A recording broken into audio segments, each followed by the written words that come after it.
दोस्तों एक बार की बात है, वेदराम नागर नाम के एक व्यक्ति था। वो एक गरीब फैमिली से बिलोंग करता था, एक किसान था। उसके पास में इतना कोई बजट नहीं था, क्योंकि जो प्रॉब्लम हर एक घर में होती है, जैसे आपके घर में है उनके घर में भी वैसी प्रॉब्लम थी। वो भी जो प्रॉब्लम के कारण जो फंसा हुआ था, बहुत सी जो दिक्कतें आ रही थी और पैसा उसके पास में था नहीं।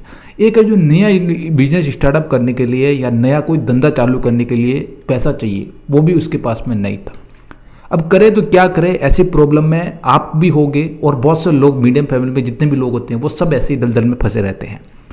अब उन्होंने जो डिसीजन लिया कि बहुत से सोच विचार करने के बाद उन्होंने एक फाइनल डिसीजन लिया कि भाई साहब, मैं अपने गांव में जितने भी जो भैंसें हैं, जो भैंस गाय दूध दे रही हैं, उनका दूध इकट्ठा कराऊंगा। दूध इकट्ठा करने के बाद मैं मार्केट में सेल करूंगा। फाइनल डिसीजन ले लिया। उनके बाद उन्होंने साइकिल उठाया और जो दूध इकट्ठा करने निकल गए। दूध इकट्ठा किया, दूध इकट्ठा करते सुबह और जो शाम को जाके बेच आते। ऐसे करते करते करते करते बहुत से जो लोगों के गांव में जाते, बहुत से लोगों से लेते और बहुत से जो अपने व्यापारियों को मिलने के बाद उनको सेल करते। ऐसे करते करते चलता गया। जैसे जैसे इनका जो बिजनेस बढ़ता गया, पैसे ज़्यादा आने लगे, अच्छा इनकम होने लगा। उन्होंने सोचा कि अब यार कुछ न कुछ और भी करना पड़ेगा। ऐसे जो एक गांव को छोड़ के 2 गांव को छोड़ा, 3 गांव, ऐसे जो लोगों को जोड़ते गए और 3, 4, 5, 6 गांव ऐसे इकट्ठे करते गए। ऐसे दूध इकट्ठा करता गया और जो ऐसे बिजनेस को डेवलप करते गए। उनके पास में कोई ज़्यादा पैसा नहीं था, क्योंकि स्टार्टअप उन्होंने 0 लेवल से स्टार्टअप किया था। उसके पास बजट इतना नहीं था। और गाय के भैंस और दूध जो इनका इकट्ठा करना बहुत आसान बात है, हर कोई कर सकता है, यदि चाहे तो कर सकता है। देखो, जब उन्होंने स्टार्टअप करने की सोचा और स्टार्टअप किया, जब उनके पास में अच्छा खासा आने लगा रिच, तो उन्होंने एक सोचा कि अब दुकान स्टार्टअप कर देना चाहिए, एक फॉर्म खोल देना चाहिए।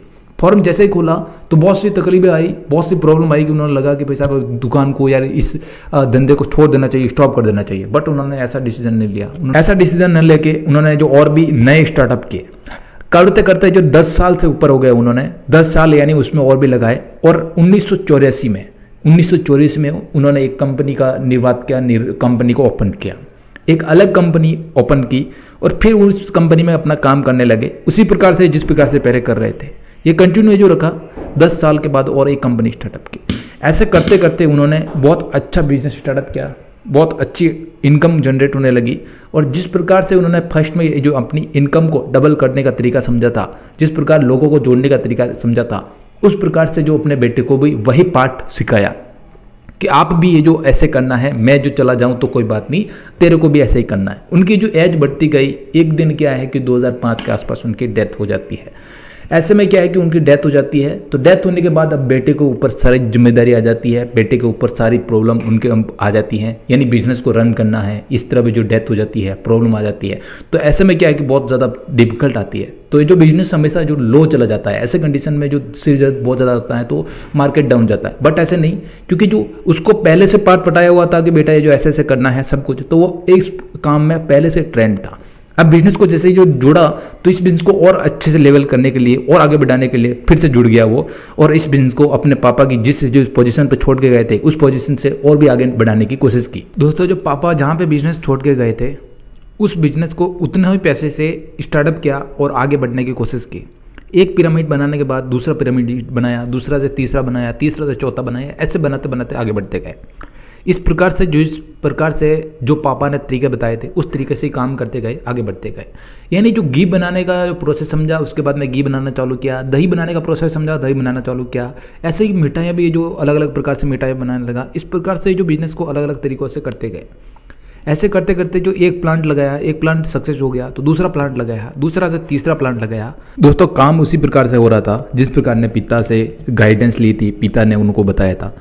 अभी तक जो वही काम चल रहा था। एक कंपनी से 2 कंपनी हो गई, 2 कंपनी से 4 हो गई, 4 से 5 हो गई। आज की डेट में बता रहा हूँ दोस्तों, 7 कंपनी चल रही है इनके, और 7 कंपनियाँ बहुत अच्छे से रन कर रही है। इससे जो कंपनी का नाम दोस्तों जो पारस डेयरी है, आपने मार्केट में देखा होगा, आपने घर में भी जो अपने घी यूज़ किया होगा, पारस नाम लिखा होगा, या जो आपने दूध भी लिया होगा, दही भी लिया होगा, या मिठाई भी ली होगी, पारस डेयरी नाम से आपको मार्केट में दिखते होगा। तो दोस्तों, जिस प्रकार इन्होंने शुरुआत की, 60 लीटर दूध से शुरुआत की थी सिर्फ, और 36 लाख लीटर पर डे इनका दूध सेलिंग हो रहा है दोस्तों, आप समझ सकते हो। तो आपके लिए भी दोस्तों बिजनेस करने के लिए 1000 ऑप्शन हो सकते हैं। आप चाहो तो लाखों रुपए में शुरू कर सकते हो, चाहो तो आप 10 रुपये में शुरू कर सकते हो, चाहो तो आप 0 रुपये में अपने बिजनेस को चालू कर सकते हो। आपके पास बहाने बहुत ज़्यादा हो सकते हैं। आपको मैं इतना ही कहना चाहूँगा दोस्तों, बस दोस्तों इसी प्रकार उन्होंने 60 से 65 लीटर से स्टार्टअप करके आज 7 से 8 कंपनी उनके अंडर में चल रही है, 7 से 8 कंपनी उनकी है। और पर डे की मैं जहाँ तक बात करूँ 36 लाख लीटर पर डे की सेलिंग हो रही है दोस्तों। इससे अच्छी क्या बात हो सकती है दोस्तों, कर सकते हो। बहुत से लोग मुझे कमेंट करते हैं कि दोस्तों जो कि पैसा नहीं है, मेरे पास इनकम सोर्स बहुत कम है, मेरे पास इनकम नहीं है, तो ऐसे उन लोगों को कहना चाहूँगा कि आप लोग ये सही डिसीजन नहीं ले पाते हो। हर एक टाइम पे आपको डिसीजन लेना जरूरी है। जब उन्होंने स्टार्टअप किया था 5 से 7 8 साल उन्होंने उस बिजनेस को स्टार्टअप किया। स्टार्टअप करने के बाद एक और नेक्स्ट स्टेप पर जाने के लिए उन्होंने लगभग 4 से 5 साल और भी लगा, जब एक फाइनल डिसीजन ले पाए। उनके बाद में जब और भी फाइनल डिसीजन लेना था और तब उन्होंने 5 से साल और दिए। यानी आपको भी ऐसे ही टाइम देना है बिजनेस में। टाइम आप दोगे तो इनकम आपकी बढ़ेगी, और इनकम बढ़ेगी तो आपके प्लांट भी बढ़ने वाले हैं, इनकम सोर्स डबल होंगे। तो आपको हमेशा ये चीज़ ध्यान रखनी है कि दोस्तों आपको कोई भी डिसीजन हड़बड़ी में नहीं लेना है। यानी बहुत से लोग करते हैं ना, फाइनल डिसीजन ले लेते हैं कि भाई साहब मेरे को ताला लगा देना चाहिए, ऐसे में आपका धंधा बंद हो जाएगा दोस्तों। बहुत से लोग आपको चढ़ाने में रहेंगे, बहुत से लोग गिराने में रहेंगे, लेकिन आपको फाइनल डिसीजन आपको लेना है, आपको ही आगे जाना है। तो दोस्तों आपको ही बढ़ना है आगे, कोई और बढ़ाने वाला नहीं है आपका। तो आप लोग सही डिसीजन सही टाइम पे लो और बिजनेस को ग्रोथ करने पर ध्यान दो। बस इतना ही कहना चाहूंगा दोस्तों। कोई भी है वो XYZ जो भी आपका हो, आप स्टार्टअप करने के ध्यान दो, आप लोग शुरुआत कर सकते हो। और इसके ऊपर मैंने एक डेडिकेटेड आर्टिकल लिखा है, मैंने पूरा आर्टिकल लिखा है इसे जो कंपनी के ऊपर मैंने। तो आप लोग चाहते हो और भी इंटरेस्टिंग जो बातें मैंने इस पर लिखी हुई है, तो आप पढ़ना चाहते हो तो मेरी लिंक डिस्क्रिप्शन में है, आप चेकआउट करना, पढ़ना। आप लोग अभी तक मेरे जो व्हाट्सएप ग्रुप को ज्वाइन नहीं किया तो ज्वाइन जरूर कर देना, लिंक मैंने आपको डिस्क्रिप्शन में दे रखी है।